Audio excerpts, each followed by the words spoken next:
11. This is also, more importantly, she is an expert in chemtrails, weather control, synthetic biology. She's the preeminent researcher in this of what's happening in your skies that affect you on a biological or synthetic level. This is very cutting-edge stuff. The dark agenda of synthetic biology. Please, I won't waste any more time. Welcome the very wonderful Sofia Smallstorm. Thank you. This actually is an hour or so, this presentation. We might not have time for questions, but you can ask me at the banquet, or you can come to my table tomorrow and ask me as many questions as you like, which I probably won't be able to answer. So the thing about what's going on now is, how big is the big picture? And I used to think that if you went outside the box, you could see more. And a lot of people believe that this settles at the level of power and control, that if they have all the power, they have all the control, that's what they want.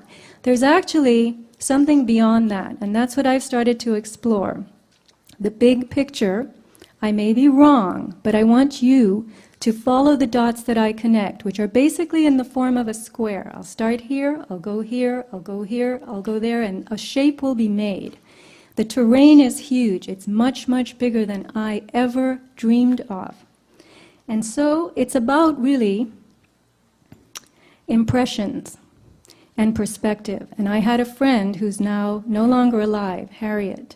Harriet used to keep me awake at night on the phone and tell me things until 1 o'clock in the morning, notes that she had taken from listening to radio shows. She really taught me how to see.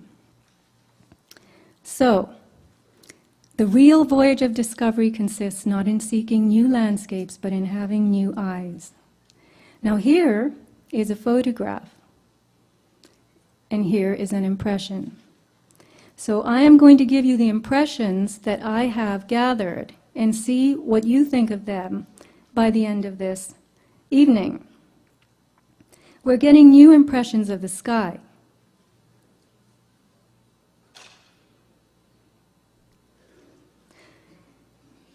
Once upon a time, clouds used to be puffy like this. Today, you see a lot of streaks, feathers, and unnatural crisscross configurations. When you look closely at what forms your impression, you can see that this is the impression version. You will see streaks, feathers, more feathers, lines.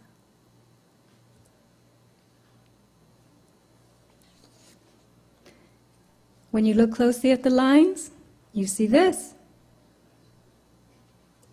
Looking at a collage of lines,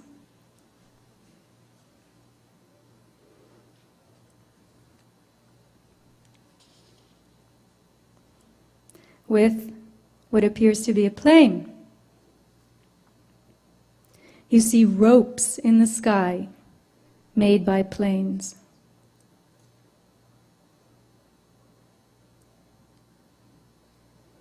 Forming a web, a haze. The formation of man-made clouds is admitted to by NASA. They call it jet cirrus. We're told that new atmospheric conditions are causing jet contrails to linger in the sky. But anything that stays in the sky for many hours fans out, as you see here, and forms a layer of material thick enough to block sunlight for miles, is not condensation. The con in contrail is for condensation. So if it isn't condensation, meaning water droplets that under normal circumstances quickly evaporate, then what is it? Here's the result of one. It was a huge donut. This is Cardiff State Beach, where I live, and it literally formed a big oval, a halo in the sky. Contrails typically form behind high-flying jets, so that's high altitude, in low humidity. Clouds typically form at low altitude in higher humidity. So the rule is this: clouds and contrails need opposite conditions to form. But today, we have vapor trails, as they call them, condensation trails turning into clouds and spreading out to form a low-altitude white haze. In many parts of the world, we're losing our blue sky. You see New Mexico in the past and New Mexico in the present. The word for this, many people call it whiteout. If you travel in a plane, this is what you're going to see from the window. There's a demarcation line where the white arrow is. I call it the spray line, below which the world is seen through a veil, and above which you have that true deep blue sky. We live in the veil. We live in a white world of whatever it is that's descending on us from above. Our visibility is impaired. The sky, as we look up at it, is now a much lighter blue. But the change has been so incremental that most of us are too busy to have noticed. When you look at airborne environmental samples and the soil and water samples that people have collected throughout the country, you get three types of materials: metallic salts, filaments or fibers, and engineered biologicals. Metallic salts are oxides. Aluminum, titanium, barium are three examples. And it appears now that the air around us has been filled with these metallic oxides, which are conductive particles. So the air is no longer neutral. Air is supposed to be neutral to support life. It is not supposed to be charged. The air around us is also filled with fibers. And if you get a black light, apparently you can buy them at Home Depot, you can see, I've got to find my mouse, here it is, this.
All right, how do you make clouds and rain? Clouds are formed from moisture that evaporates from the Earth's surface, carried upward on air that's warmed by the sun. As the warm air rises, it begins to cool. There's a certain point, they call it the dew point, D-E-W. And at that point, the moisture in the air begins to condense around particulates which are in the air. And these particulates are usually dust or salt. These particulates are called condensation nuclei. They have an affinity for moisture, dust, salt, like water, okay? As more water vapor gathers around the particulates, the combination becomes unstable, which is a raindrop. So we know that particulates in the atmosphere nucleate, meaning they gather into raindrops.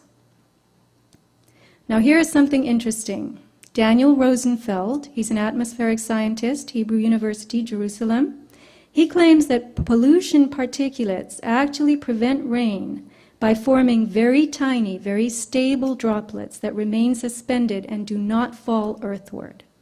Now this was headlines. You can Google, pollution stops rain. If this is correct, then it suggests that the smaller the particulate, the more stable the droplet. So this is how you would get clouds to hang in the sky as haze, or so-called clouds. And so it would seem that you could create cloud-like masses simply by releasing small enough particulates into the atmosphere. And those clouds would not fall. They would spread outward instead to form haze. Which leads us to the subject of geoengineering, defined as the large-scale manipulation of the Earth's environment to suit human needs and promote habitability. Last year, scientists began to discuss something called SAG, stratospheric aerosol geoengineering, which was supposedly spraying soot and sulfates in the atmosphere to form a shield against the heat of the sun. This presumes the notion of man-made warming, the idea being that atmospheric science can rescue us from climate change, which is nature's retaliation against us for creating global warming. For now, we're told that this is a future consideration, but for years, we've already been seeing strange clouds and hazy skies. What exactly is dripping here? This is a photo I took, Cardiff, California, and I call these the bearded clouds. And here you have this new form, they tell us, new form of cloud, a hooked cloud called cirrus uncinus. And here you have asperatus. This is like the canopy effect, blanket. This is another picture I took. I had never seen this kind of cloud before. I'd only seen photos of it, and then it suddenly appeared. The presence of strange clouds, persistent haze, and impaired visibility is not just in the air and sky. It must be having an effect on the ground, on the Earth's soil and water. Francis Mangels is a retired federal wildlife biologist and botanist from Mount Shasta. And he notes that between the 1950s and 60s, jets did not leave many contrails. Today, what appear to be jet contrails are much more frequent and last for 10 to 20 hours. And here's what they look like over these beautiful mountains and lakes.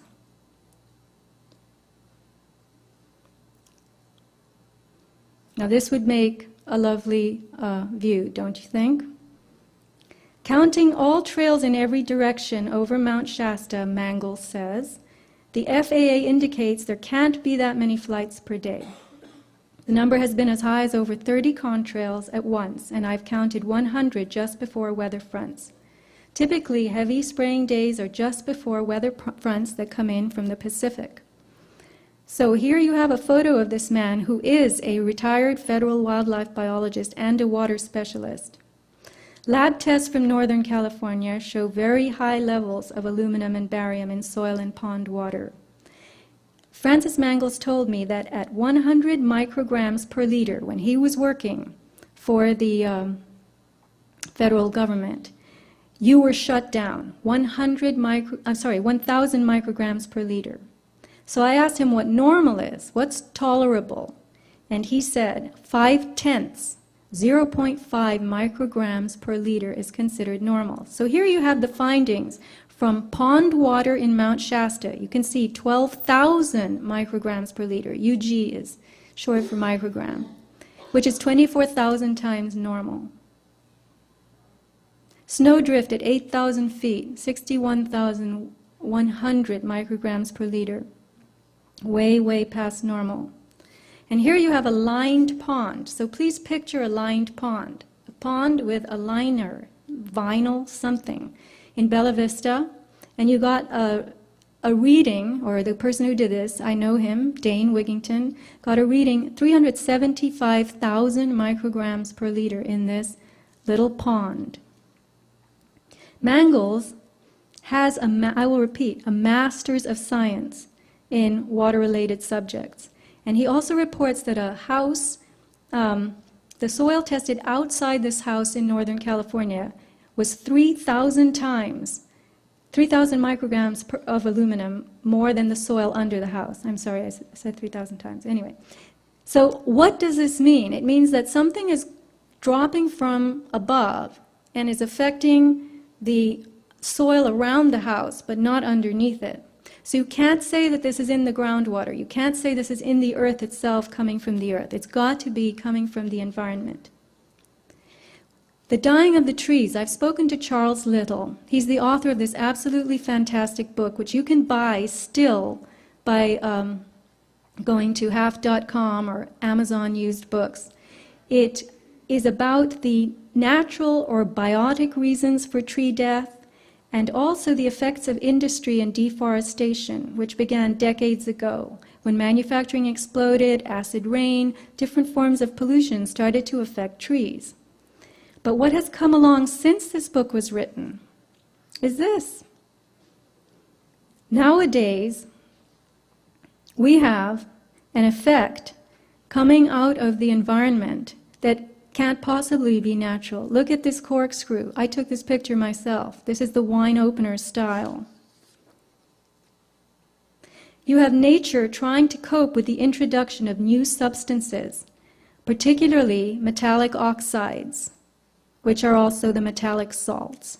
Living things, as I said before, the metallic salts have an affinity for water. So living things take up these salts along with the water that they're seeking. The natural world, which gets its food from the ground, is sucking this stuff up.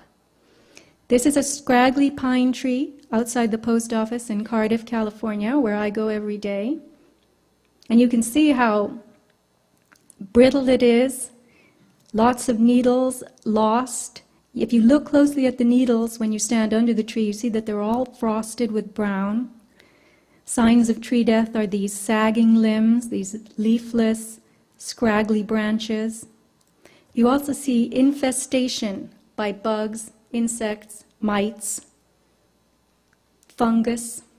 These are spider mites that have taken up in a tree that was right next to my house. The entire tree had to be felled because of these white webs in it that were killing off the tree. But again, I'll explain why in a minute. This isn't the primary source of the death. Here you have a phenomenon that Deborah Whitman, who's here with us today, has done a lot of research on. The white, we call it the tube sock effect on trees. You see white bark, and when we tested the bark of this tree, it showed it had these readings, aluminum 387. Now this is milligrams per kilogram because this is a mass analysis rather than a liquid context. So you have barium at 18.4, strontium 113, and titanium 15.2. You can see again in these photos the enormous scorched look. That's a very dying, very unhealthy tree. And you see this other thing called secondary growth. The tufts on the trunk poking out, that's the tree giving itself, desperately trying to give itself a second stab at life. So when you look around you and you see these little growths, sometimes they're all the way along the trunk from the ground up. The beauty of an induced problem is that its twin is the solution. As nature begins to die, we will be told that science will have to step in to save it. So, you'll have GMO trees as the answer. The silent forest, they call it, genetically engineered trees, non-reproductive, no fruit, nuts, blossoms, no insects, animals, birds. Low lignin, that's the wood fiber, which makes the tree very easy to cut and pulp. The silent forest will grow straight and tall and will be replenished by the state in what will be considered appropriate numbers and in appropriate locations. In May 2010, from this article, we learned that the USDA approved large-scale field trials of 200,000 GMO eucalyptus trees made by Arborgen, biotech company, to be planted from Florida to Texas. Now, we're told that the purpose of the trial planting is to evaluate whether such GM trees can become new sources of wood for paper and biofuels, also in the name of conservation and improvement. This is the story they give us. We're trying to conserve, we're trying to go green, we're trying to help. But then you come up against articles like this, 2008. This was from something called the MIT Technology Review, an article announcing biochemistry's development of toxicity-resistant crops. In particular, in this article, aluminum-resistant plants. So the article tells us that aluminum in soil stunts the growth of crops. Wheat, corn, and barley don't fare well in aluminum-laden soils. But now, plant scientists, have found a way to get the plant to shut down its own cell division. To stop the plant from shutting down its own cell division. Because when a plant encounters toxins in the soil, it says to itself, I don't want to keep growing. So it shuts down the cell division. But they have figured out a way to keep prompting those plants to produce reproduction. So this is a gene mutation, a single gene mutation that inactivates a protein so that the plant continues to grow. The quote from this article is very interesting. The plant is effectively blind to what's happening in the cell. And that's from biochemist Paul Larson. The mutant plants can maintain high levels of growth in the presence of toxic levels of aluminum, even if they sustain DNA damage. When something begins to die in nature, it attracts bugs, blight, molds, even viruses and bacteria. This is nature's way of hastening decomposition so that the dying form can become food for other living things. Today, we have an epidemic of tree decline all over the world, not just in America, but it's in Australia, it's in Europe. Thousands of square miles of die-off in the savannas and forests of many, many continents. And in cities and suburbs, trees are rotting as they stand, swooning, breaking. They are hazards to property, requiring removal. 6 trees around my house have been taken out in the last 2 years. Sunlight is a natural disinfectant. As hazy skies limit the sunlight, molds and fungus grow. As plants that are taking up toxins struggle to live, molds, viruses, bacteria begin to take them over.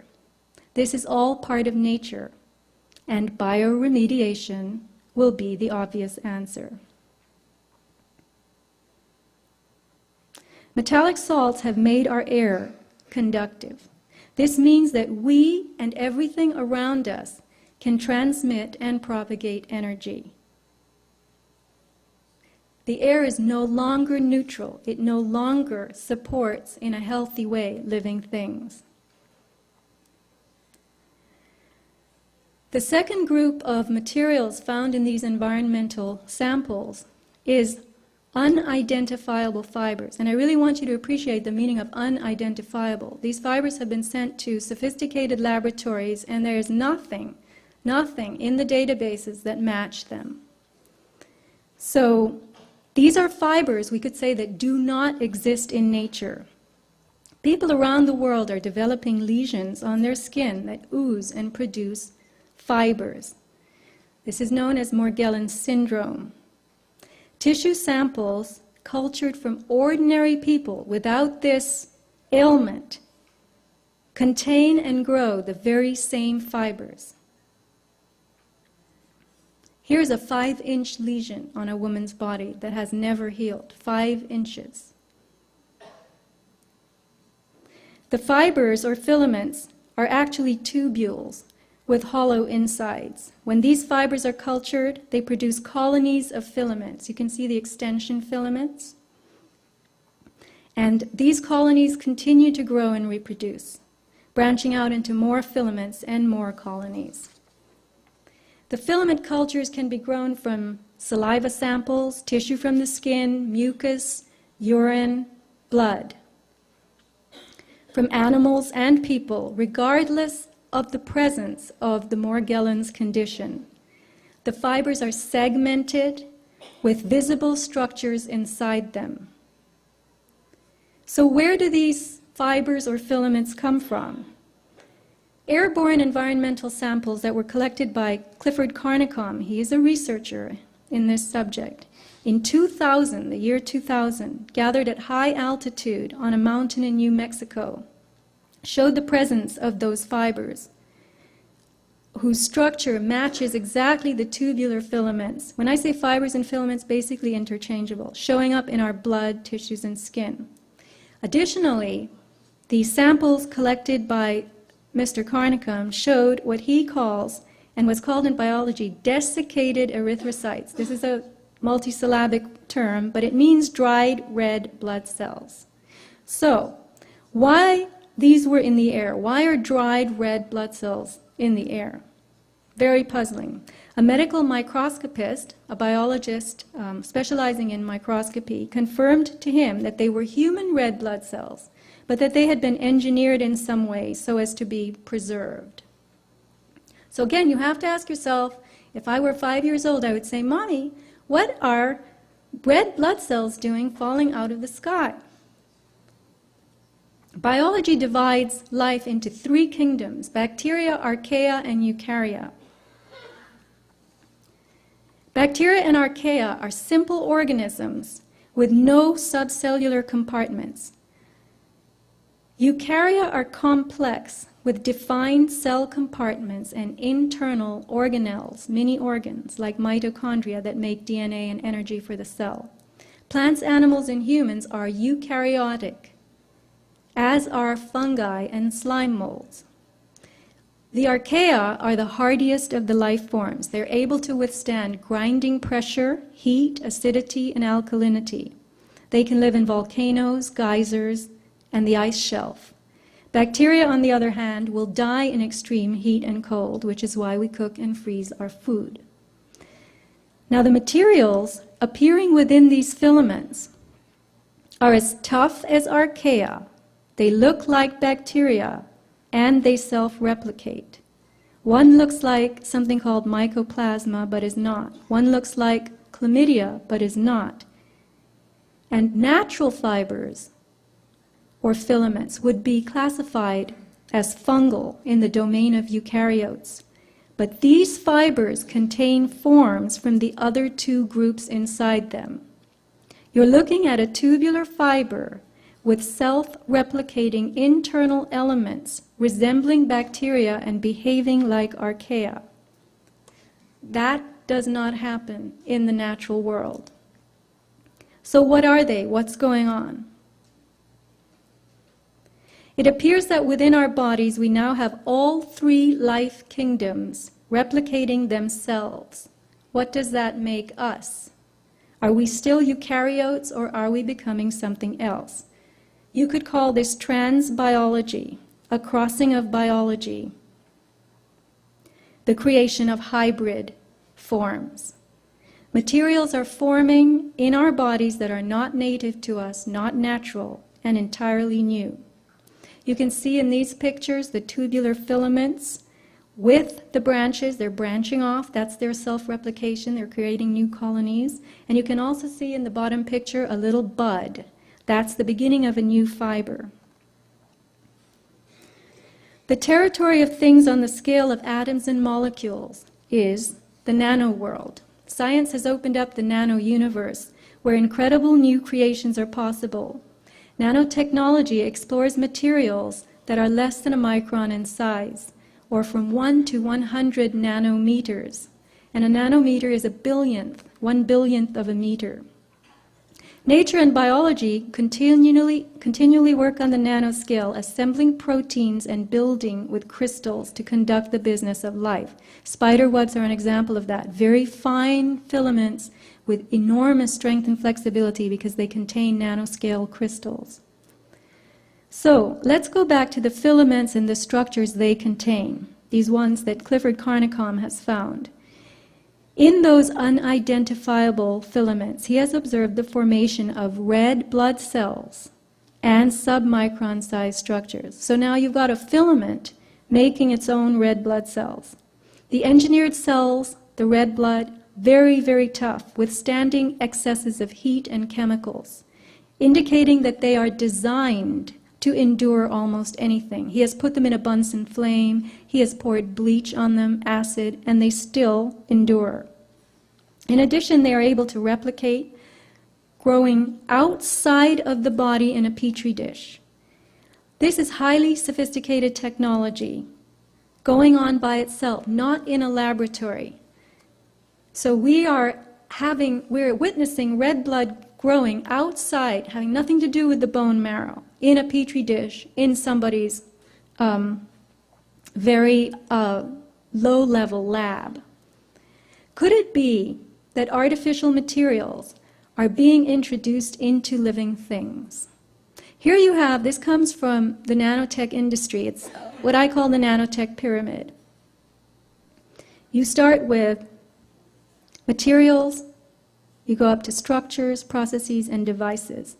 Could it be that artificial materials are being introduced into us to create new processes from the ground up, which processes will override our own natural biology, our own internal systems?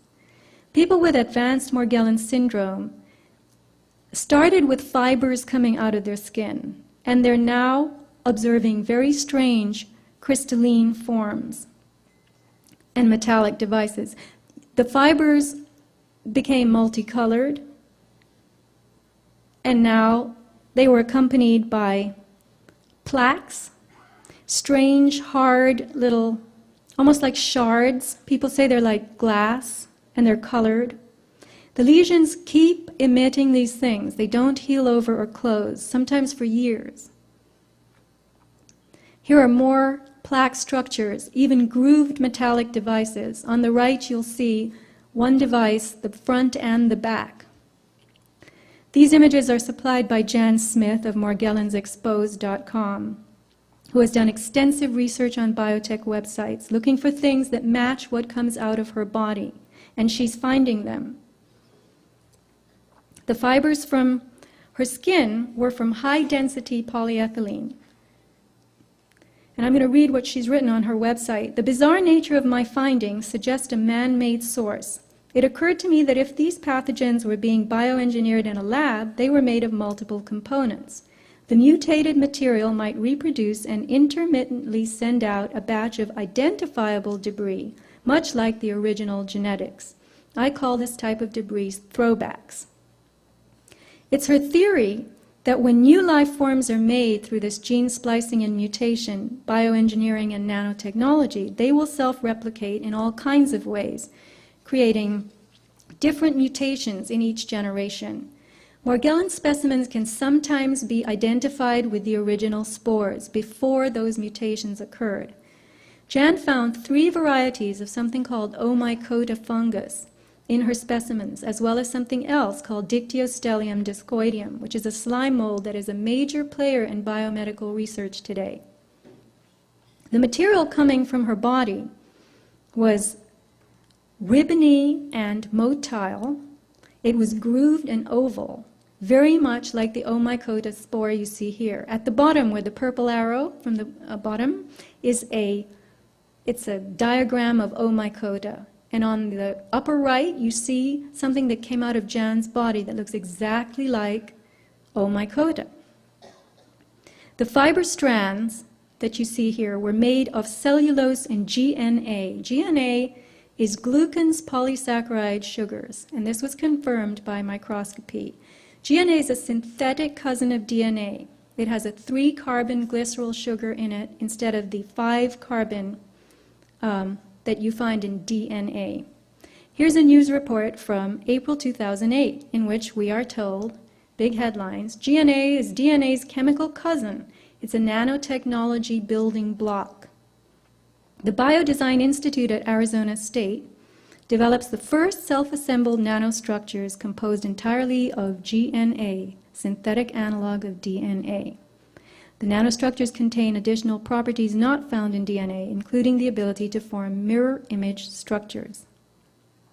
An NIH article from Japan, on research from Japan, also tells us that various conductive polymers and gold nanoparticles are entrapped within the helical superstructure of this GNA. Now, the particular sugar found in this GNA is called beta-1,3-glucans. And here you see it under what's called a Raman spectroscope, very sophisticated equipment. It looks, the microscopist who looked at this called it a sugar snake. So this is the GNA that you're looking at. When Jan's fibers were put to a high heat flame, they released what she calls a gold payload. So they dropped out this tiny little bead of gold. And here's more. The fibers that contain a head, she calls it a golden head, orbs, and they all have this payload in them. Here you have a nanoarray that she found, a couple of them in her body. Nanoarray is a tiny device used in biotech for DNA hybridization. And on the left, you see a diagram from an industry website of a nanoarray. And on the slide, you can see actually two of them. She's marked them with red X's that came out of her body, looking exactly like this. And again, I'll say it again, the nanoarrays are these tiny devices that are used for DNA hybridization. So, I'm going to repeat my nanotech pyramid. We begin with the emergence of basic filaments, followed by more complex structures. So what processes are going on here? Are these materials combining to form devices that are working together inside us? What is happening to our biology? And remember that tissue samples obtained from ordinary people who have no Morgellon symptoms, no lesions, can be cultured to produce the very same filaments found in people with Morgellons. So we would have to conclude that Morgellons is like the canary in the coal mine, and that only some people are exuding the materials. And could that be because their bodies are rejecting it, while our bodies are integrating it?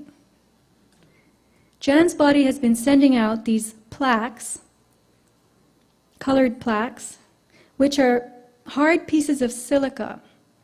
Some of them have these dots on them. They're very small. They require handling with a needle as she places them under a microscope. The plaques are fragile. They can shatter. Quantum dots, which are the colors you see, are nanocrystal semiconductors made of heavy metals surrounded by an organic shell. Now I want you to remember some of these terms. Heavy metals, okay? Heavy metals, aluminum and so forth. So these are nanocrystal semiconductors surrounded by an organic shell, but they are made of heavy metals. And Morgellon subjects are also finding this stuff. Jewel-like hexagons, faceted pyramids, crystals. Hexagons have shown up environmentally, not only in tissues, but they are in environmental fallout. This specimen is provided by Morgellon's research group, and we have a table here this weekend, Mike and Jennifer from Morgellon's research group. Here is a pink, ruby-colored pink layered crystal. The little inset image, you can see actually the layers in it. This was an environmental crystal found.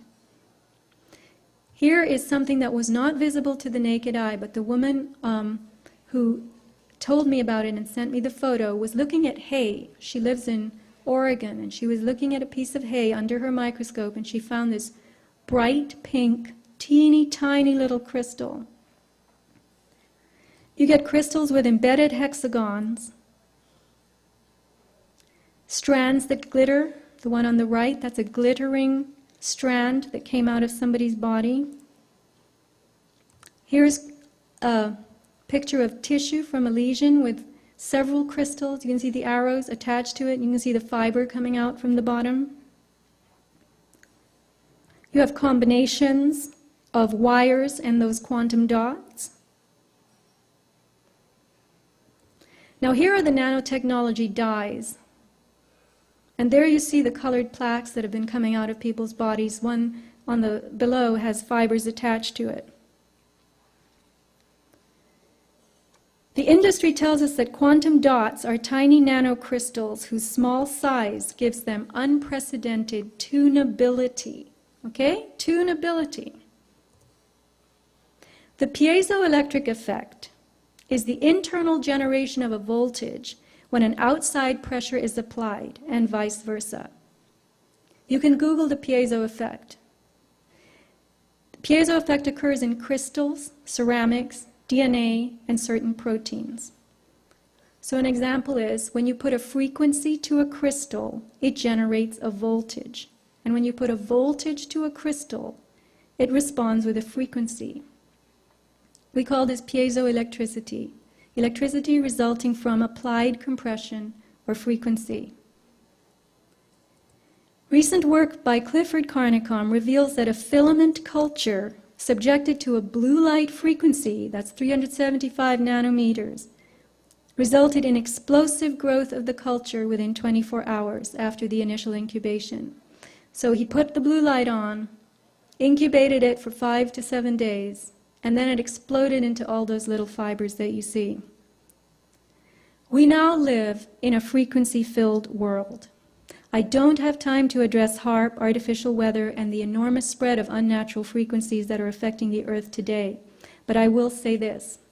I came across a very well-known paper on electromagnetic fields and neurological function, written by Professor Ross Adey, Loma Linda School of Medicine, with the subtitle, A Possible Paradigm Shift in Biology. We learn that the Earth's own natural magnetic field peaks, that means peaks, top, at 32 hertz. And that only happens in certain equatorial thunderstorms. The electronics we use today generate electromagnetic fields that are tremendous in the megahertz and gigahertz, million hertz and billion hertz range. So here you can see Earth and nature up at the top, 3 to 30 hertz. You can see HAARP has a low range. Then you see the Gwen towers, that's ground wave emergency network, the blue. HAARP again has another range right after that. Gwen has another range after that. And look at the phones and internet. We're talking about million hertz and billion hertz. Professor Adey reminds us that chemical bonds are magnetic bonds, formed between atoms by paired electrons with opposite spins that are attracted magnetically. So if nature itself moves in the 3 to 30 hertz range, what is happening to us on the biochemical level with all the different frequencies our bodies are experiencing? What is being done to our biology? Again, I'll repeat Ross Adey's little tenet here. Chemical bonds are magnetic bonds. Electromagnetism is capable of changing what is happening in our bodies. Frequencies are capable of supplying to the synthetic materials in our bodies the force or power that activates them, gets them working, makes them come alive. Nothing about us today is normal. We have hair that glows and skin that shimmers. This is from a healthy woman in Oregon who's been doing microscopy. And if you go to Mike and Jennifer's table, they can demonstrate some of this iridescent effect for you. Here is a glowing little arrow-shaped thing found in rainwater when the same woman who supplied the former previous images, was scanning. She was scanning water from a puddle under her microscope, and she saw this arrow-shaped thing that glowed. And here's a hexagon that grew a fiber in 20 seconds as it was being observed under the microscope.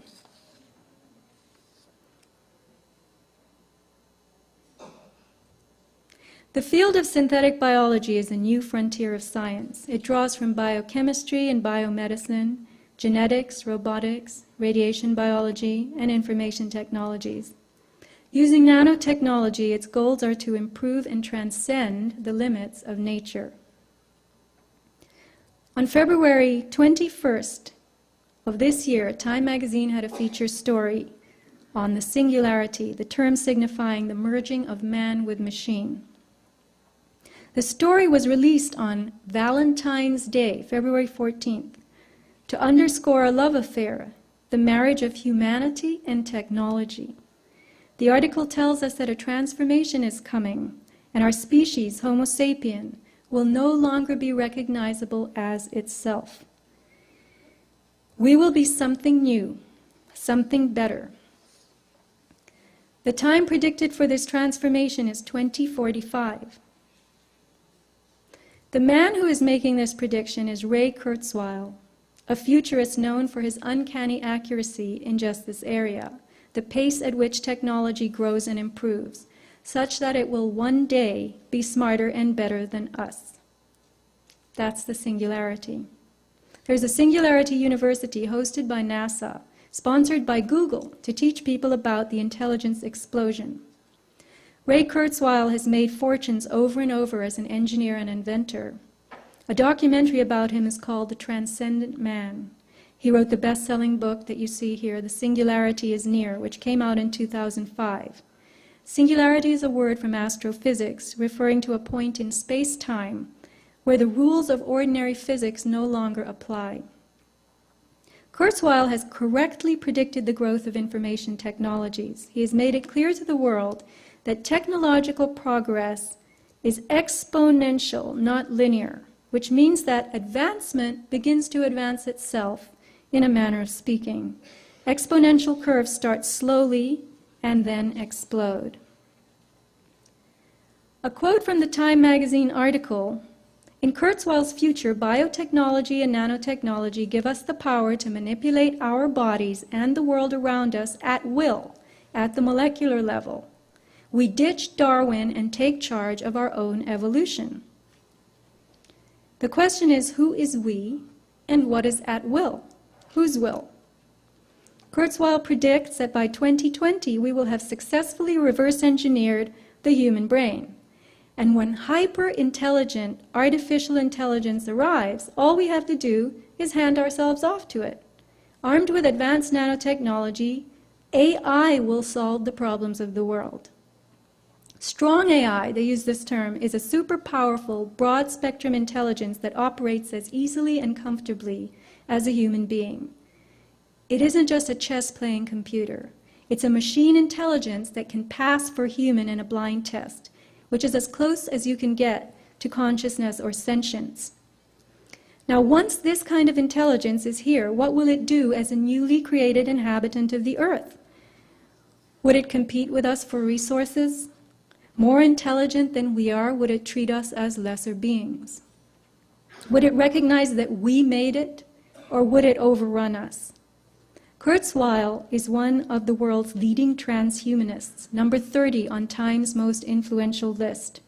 Transhumanists believe that we ourselves should merge with machines. Imagine a time when we can download our brains into a computer and upload a computer into our brains.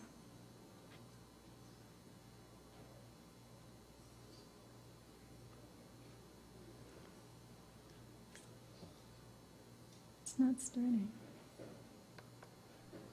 The three great overlapping revolutions sometimes goes by the letter G and R. And G stands for genetics. Really, another word for it is biotechnology, is mastering the information processes in our biology. And we ultimately will actually be able to reprogram biology away from disease and from aging. N stands for nanotechnology. In the next 25 years, we will have blood cell-sized devices that go inside your body and keep you healthy from inside. That go in your brain and interact with your biological neurons and allow us to merge with non-biological intelligence. The third one goes by the letter R, which stands for robotics, robots. Really, though, refers to artificial intelligence. And that's the most significant revolution of all.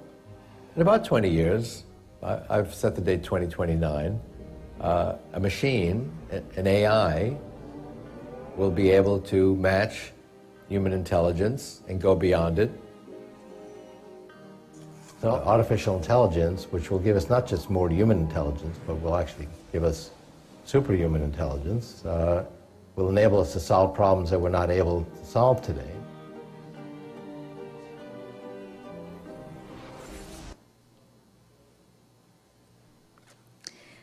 Artificial blood cells are mentioned again in The Transcendent Man.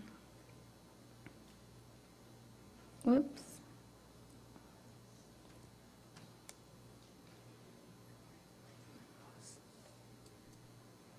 None of this is working. I'm sorry, oh, here it is. Okay. Biology is very impressive and intricate, clever, but also very suboptimal compared to what we ultimately will be able to engineer with nanotechnology. We are building devices now that are at the nanoscale. This is a design of a robotic red blood cell Conservative analysis of these respiratocytes shows that if you were to replace a portion of your red blood cells with these robotic versions, you could do an Olympic sprint for 15 minutes without taking a breath, or sit at the bottom of your pool for 4 hours. We'll be able to download software against specific pathogens, including ones that have never been seen before, not be subject to autoimmune disorders. And if you look at what will be in principle feasible with nanotechnology, we can go far beyond the limitations of our version 1 bodies.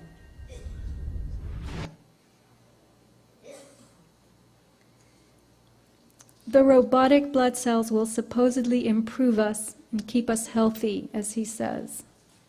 But what if that's just the gloss to sell us on such bodily intrusions? Just as we're being sold on the idea of a smart environment, a techno-matrix that will vibrate with not just intelligence but connection. What indeed is the World Wide Web? We may think it's the internet, but it will be the humming network of everything connected through ubiquitous intelligence, intelligence that is everywhere. Artificial intelligence will connect the world. Homo sapien will be transformed into Homo evolutus. Biological processes will be run by technology. Living things will not be reproductive. The earth will be populated with engineered species, and all processes will be patented, licensed, and controlled. You could consider nanotechnology the installation of artificial intelligence in living and non-living things. Smart dust and smart motes, for instance, are tiny nanosensors that can float and land anywhere. As Kurzweil declares, self-replicating nanotechnology will infuse everything around us with itself.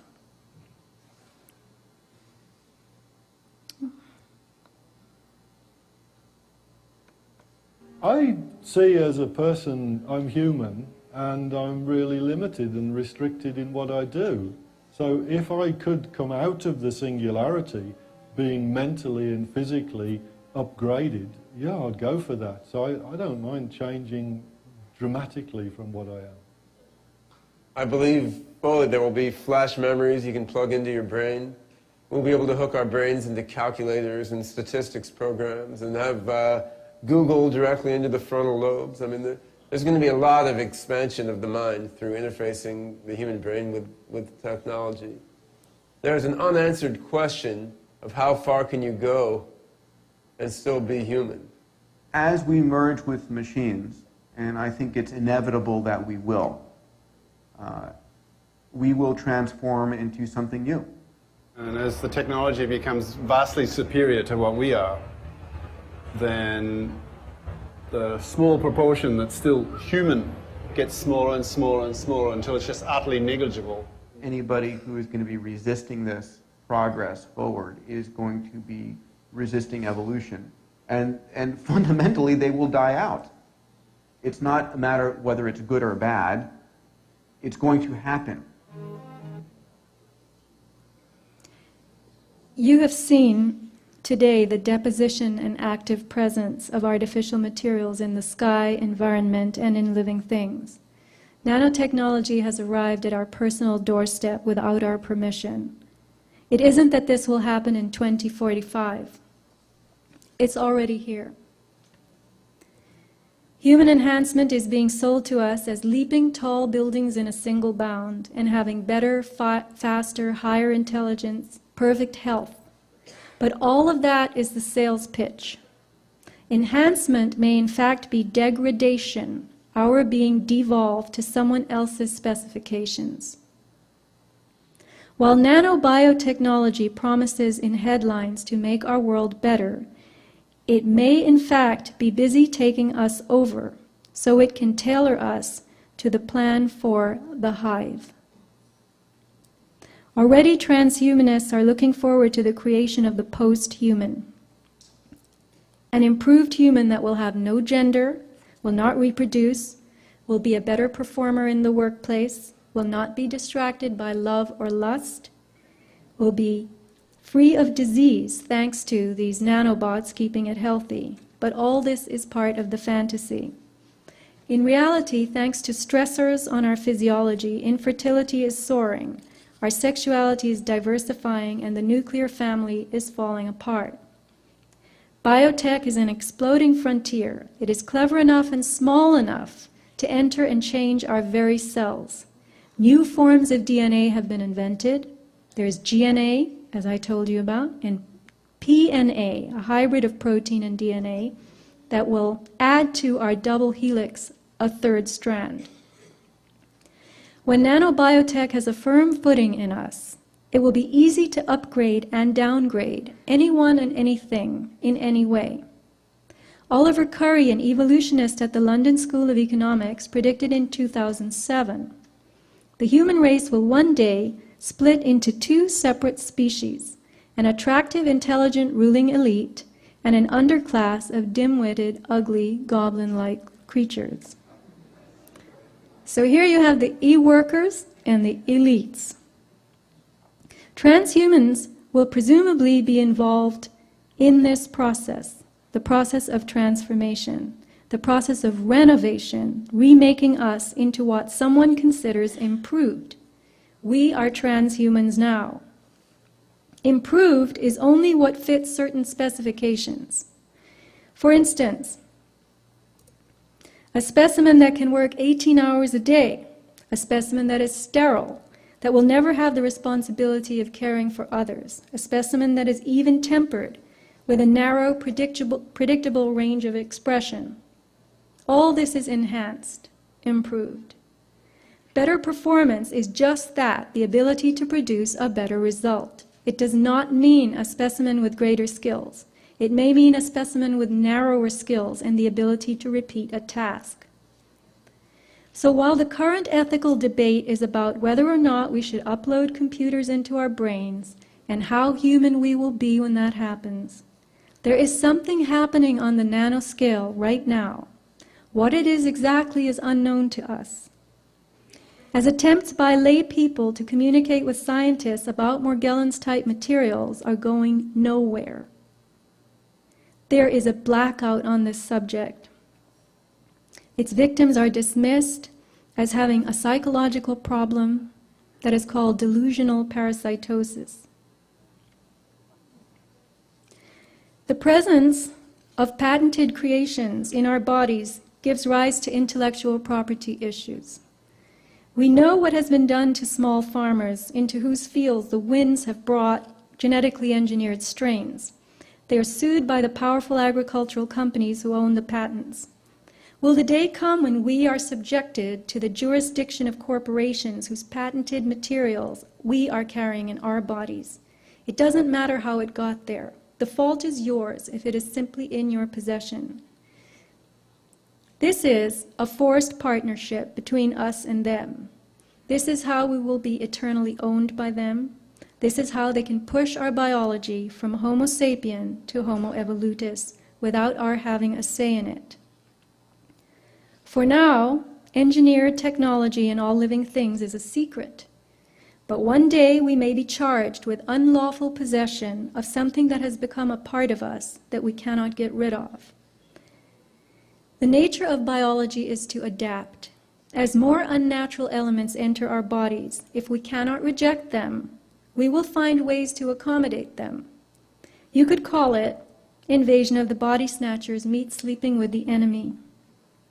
In fact, the original Body Snatchers movie contains some interesting lines. Your new bodies are taking you over, cell for cell, atom for atom, and you'll be born into an untroubled world. Don't fight it, Miles, it's no use. Their bodies were now hosts harboring an alien form of life, a cosmic form. Metabiology was a term coined by the famous Jonas Salk of the Salk polio vaccine. It describes a form of biological prospecting, exploiting genetics, using chemistry, physics, and radiation for commercial and other goals. The 1940s and 50s gave us the birth of radiation biology, the techniques of which were used to decipher the mysteries of heredity, genes, and immunity. Geneticists plumbed chemistry and physics, using X-rays and UV light to irradiate plants, fungi, and fruit flies to see how mutations altered amino acids and enzymes to form a new biochemistry. All this continues today. We are living, walking laboratories for powerful science in a society of increasing control. We are being altered. The future being spoken of is happening now.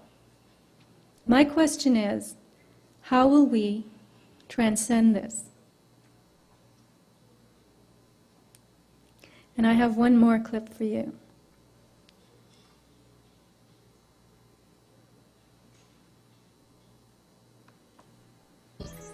Nanobots will infuse all the matter around us with information. Rocks, trees, everything will become these intelligent computers. So at that point, we're going to expand out into the rest of the universe. We will be sending basically nanotechnology infused with artificial intelligence. Swarms of those will go out into the universe and basically find other matter and energy that we can then harness to expand the overall intelligence of our human-machine civilization. So the universe will wake up, it'll become intelligent, and that will multiply our intelligence trillions of trillions fold. You know, we can't really fully contemplate. And that's really the main reason this is called the singularity.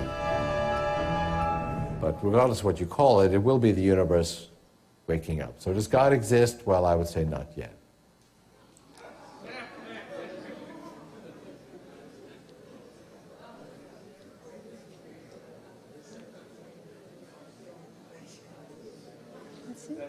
That's it. I'm waiting.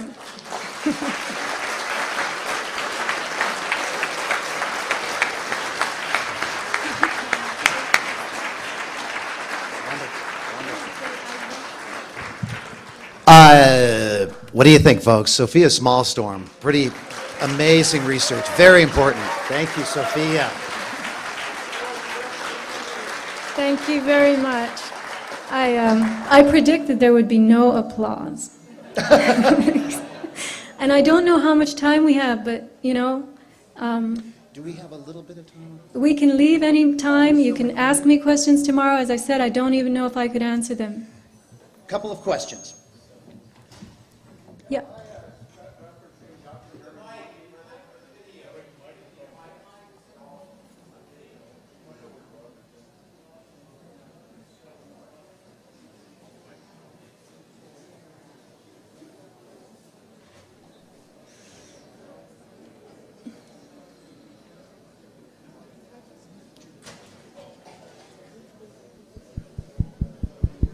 I think I heard the question a little bit. It was about Dr. Mary's monkey. Okay.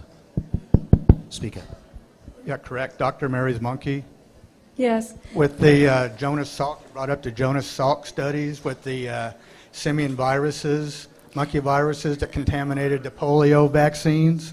I have a research associate who will be covering this at length on a website called waypasthuman.com. So it was in the list of websites that I gave. But I don't have time to go into Dr. Mary's monkey and the virology issues right now. It's kind of off this subject. There's a lot of studies that's done that shows that soft tissue cancers are caused by those viruses that were inoculated through the polio vaccines in the 50s. If you go to waypasthuman.com, which will be up soon, you will find a lot of information there. So Way Past Human, that's where they're taking us. Don't forget it. And another website, meandlee.com. Okay, thank you. All right. Real quick, we've got very, very little time. Quick comment. Given that black budget projects are decades in advance of conventional technology, have some groups already reached the singularity and are implementing it for the rest of us? Good one. Well, yes, I would say that people ask me all the time, well, these people breathe chemtrails. What are they? Don't they care? And the fact is that they want this conversion. They want this convergence. They want this singularity. I couldn't tell you whether they've attained it or not. But this is what is desired for humanity and all living things. And as you saw Ray Kurzweil, he said it's going to be everywhere. The entire universe is going to be filled with material that responds to external control. That's really what it is. Intelligence is just that in their definition. Is there a way to shut down the Morgellons in your body or kill the nano stuff that's in you? Well, this is what we're going to have to explore ourselves. Where is this coming from? We have to become metabiological ourselves, beyond our own biology. I don't know if the frequencies that we're capable of generating through our consciousness, this is where you go into metaphysics, and I have not been able to put anything conclusive together, because who am I? I'm just like you. I saw different things, I came on those things with a perspective, and I showed you that perspective here. I just pulled stuff together from afar. I went way out of the box. So we're going to have to go way out of the box. We are stuck here on the third dimension, reacting and responding. We have forgotten that we are creatures of intention, of creation. If we can remember that, wake that up in ourselves, we have a chance. That's where we have to go. Thank you.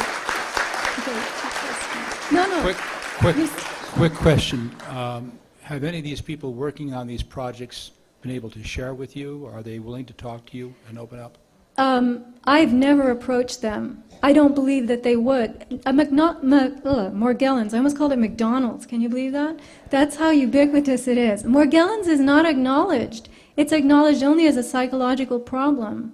And in fact, I think it was the some large organization just declared it moot and not pertinent. This is a comment, a question about a previous elite, very strong here in California, called the Eugenicist Society, that were elites, and this is the early 1900s, 1910, they felt the elite, and this is prominent people in universities, that said that certain ethnic types we had to weed out. What we needed is Anglo-Saxon only. We didn't need Eastern European, blacks, Mexicans, Greeks, Irish. And these were leading people in our universities in California, and they influenced the Nazi Party and how they view superiority. So what I'm saying is, we've had elites make plans for us before, and this is another one where they're making plans for control.